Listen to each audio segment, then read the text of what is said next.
సదస్సులో ప్రధాని మోదీ ఘాటు ప్రశంస. 20వ శతాబ్దపు టైప్ రైటర్తో 21వ శతాబ్దపు సాఫ్ట్వేర్ నడవదన్న మోదీ. ప్రపంచ సంస్థల పనితీరుపై టెక్నాలజీ పదాలతో విమర్శలు.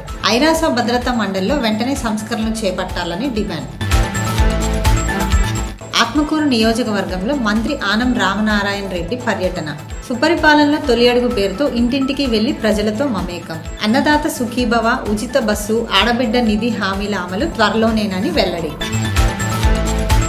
వైసీపీ కాంగ్రెస్ పార్టీ కడప జిల్లా అధ్యక్షుడు మాజీ ఎమ్మెల్యే రవీంద్రనాథ్ రెడ్డి వివాదాస్పద వ్యాఖ్యలు. తాము తిరిగి అధికారంలోకి వచ్చిన వెంటనే టీడీపీ నాయకులకు రప్పారప్పా సినిమా చూపిస్తామని హెచ్చరిక. ప్రతి వైసీపీ కార్యకర్త అభ్యర్థుల పేర్లతో బుక్ తెరవాలని పిలుపు. గూఢాచార్యం కేసులో అరెస్టైన సోషల్ మీడియా ఇన్ఫ్లుయెన్సర్ జ్యోతి మల్హోత్రా. పాకిస్తాన్కు సమాచారం లీక్ చేశారన్న తీవ్ర ఆరోపణలు. కేరళ ప్రభుత్వ ఖర్చులతో రాష్ట్రంలో ఆమె పర్యటన. ప్రభుత్వ వైఫల్యం అంటూ ప్రతిపక్షాల తీవ్ర విమర్శలు.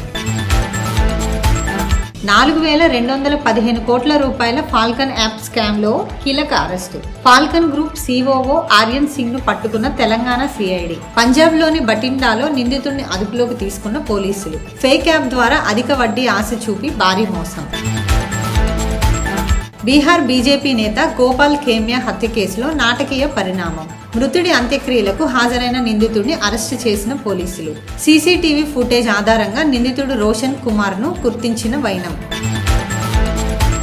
కేంద్ర మంత్రులు, పార్టీ పెద్దలతో ఢిల్లీలో సమావేశం కానున్న సీఎం రేవంత్ రెడ్డి. 14న తిరుమలగిరిలో జరిగే బహిరంగ సభకు రాహుల్, ప్రియాంక గాంధీలను ఆహ్వానించనున్న సీఎం. బ్రిక్స్ దేశాలు అమెరికా వ్యతిరేక విధానాలు అనుసరిస్తున్నాయని ట్రంప్ ఆరోపణ. సోషల్ మీడియా ద్వారా సంచలన ప్రకటన చేసిన ట్రంప్. ఏకపక్ష సుంకాలపై బ్రిక్స్ దేశాల తీవ్ర ఆందోళన. మహారాష్ట్రలోని రాయగఢ్ జిల్లా తీరంలో ఓ అనుమానాస్పద పడవ. తీరానికి 2 నాటికల్ మైళ్ళ దూరంలో గుర్తింపు. రాయగఢ్లో భద్రత కట్టుదిట్టం చేసిన పోలీసులు. రంగంలోకి దిగిన నేవీ, కోస్ట్ గార్డ్, పోలీసులు ప్రత్యేక బృందాలు.